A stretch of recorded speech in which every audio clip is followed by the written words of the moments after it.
Once my sisters were in school, my parents had turned the basement, which used to be a playroom, into something a wider audience could enjoy. Gone was the ball pit and slide I'd only ever heard stories about. My dad had replaced them with a couple of pinball machines and a pool table that turned into a board game table when fitted with its long wooden topper. There was a large television. There was even a kitchenette. Wait, something suddenly occurred to me. Are you having a Valentine's Day party here with your friends? No, we're not.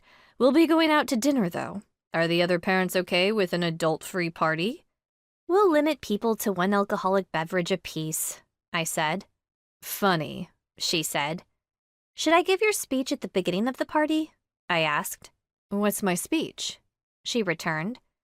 You know, the one about how youth is for having fun and how it's hard to figure out who you are and what you want when you're trying to impress someone else. Maybe it was nerdy to like my parents and value their advice, but I really did. She nodded.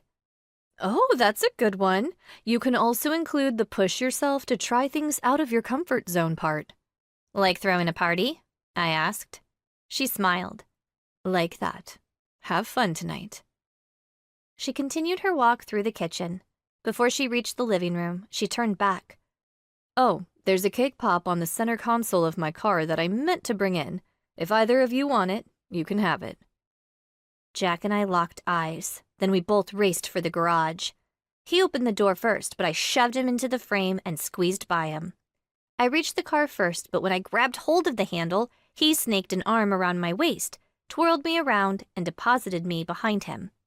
I squealed, but continued to try to wiggle into the open door that he was now blocking with his body.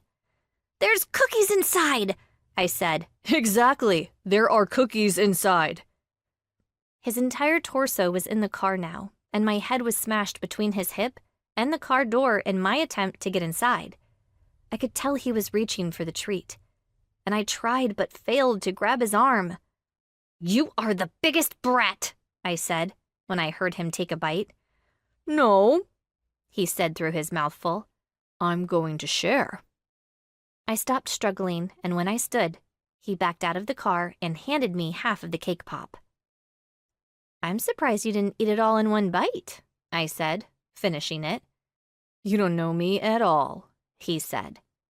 I laughed. A chocolate crumb clung to his bottom lip, and I reached up and swiped it away. He went still, staring at me. What? I asked.